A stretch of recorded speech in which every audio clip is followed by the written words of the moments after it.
for her, which included where I would get the stones, the type of stone I'd use.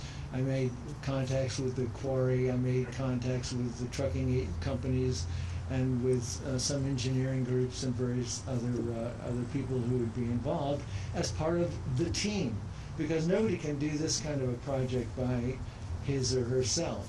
You need all kinds of help. You need landscape architects. You need engineers. You need contract people. And at the end of about 6, and I did actually go to England and photograph Stonehenge and some other of the ancient sites. And at the end of the program, I came back up and gave the presentation to Jane and Andrew and several others. And I told her exactly where I would get the material and when I was going to do it and how I would do it and so on. But the only thing I didn't tell her is how much it was going to cost.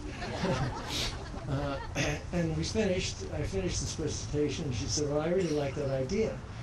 And I said, well, there are two things. I said, number one, it's going to be expensive. And I said, secondly, I can have this ready to be dedicated on your next birthday, on May 10th, in 2 years from now. And she said, well, what are you waiting for? And Andrew said, this is one of Jane's follies. Anyway, I went from there down to Marble Falls, as Andrew suggested, and worked down there.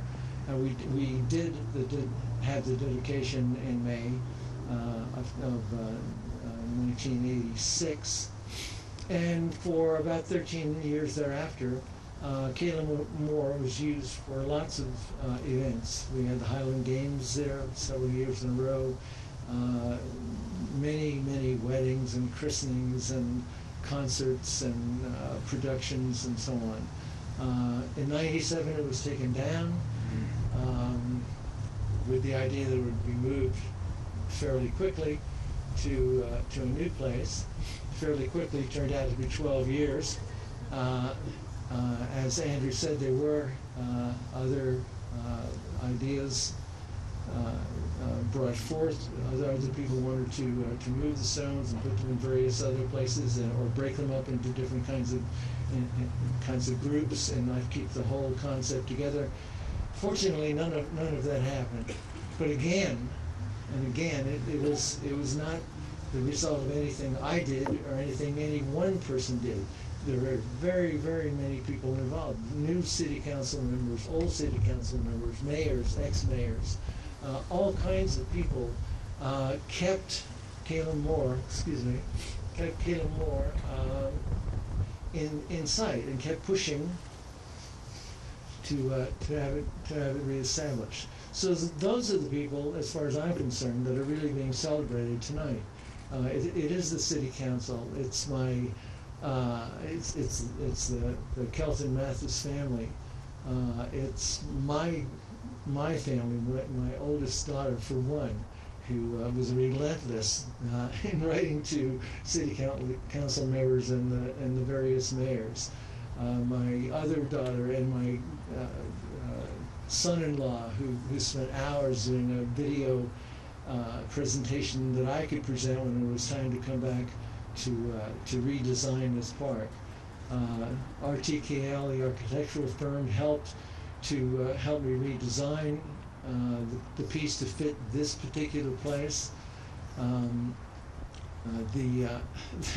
The construction company, led by Steve Bowman and Todd Smith and John, the inspector, we call him the inspector, were just absolutely amazing in terms of moving the stones and setting them up and getting everything ready. And they were working here last night to get everything ready for you, all of us, today. To me, what it means to have Caelum Moor back up in this spot, especially in this spot, is that the city is committed to more, certainly, than just athletics these days. I mean, most people are thinking about the huge new city, and they should be. It's magnificent. and it's wonderful. We took a tour of the stadium this morning. But I think what having Caelum Moor put up again means is that they're also committed to the cultural advancement of the city. And I think that's very important. And I hope that this is just one of many public artworks that continue to make Arlington grow. Now, there are lots and lots of people I could thank if I wasn't freezing to death. And you know who you are. Especially the friends that who've come and who've continued to support me even when I had given up the idea that this would ever happen again. We have friends who are here tonight joining us, close friends who've come from as far away as Fiji. And friends, new friends that we've made, and friends that will be made as a result of having Caelum Moor here. So this is really your celebration. I couldn't be happier, and I hope that the city will enjoy what we have here. Now, the only sad point, not the only sad point, but one sad point. There are two people that are not here that I wish were. My middle daughter Sarah is not, and of course Jane Kelton is not. But I can't believe that they're not very far away, watching down on us. And so I hope that that God blesses them, and if he's got a little left over, he could also give some help to the Cowboys and the Rangers. Thank you very much.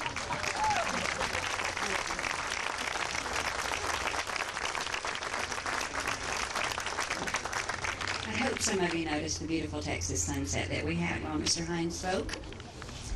And now I'd like to introduce Bill Lively. Mr. Lively was the founding president of the Dallas Center for Performing Arts, but he's with us tonight in his role as the Chief Executive Officer of the North Texas Super Bowl 45 Host Committee.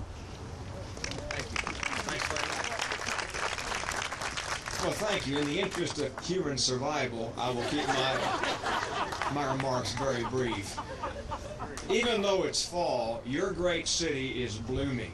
Your city is going to be on the world's map forever. What you have built here in sports facilities is extraordinary. What you have here, though, is your cultural signature. This is remarkable. And this is more than just your city. This remarkable sculpture connects the region. This is a regional creation. And that's important to understand that, because this city is the link to other cities. But what you have makes you unique and distinctive. At the beginning of the great campaign to build the Dallas Center for the Performing Arts, we brought Sidney Poitier to our city. Mr. Poitier spoke to about 700 children, all of whom wished to be visual and performing artists. And what he said that day, I'll remember the rest of my life. He said, the arts are important because they're civilizing. The arts make us better. They show us life as it might be. They show mankind in its most beautiful form. This sculpture in this park will be your signature. This is the place where people will congregate to enjoy the park and the sculpture, just because it's here. So I congratulate you on behalf of the host committee for your Super Bowl for doing something here that celebrates culture in a very unique and signature way in your city. Congratulations, and thank you very much.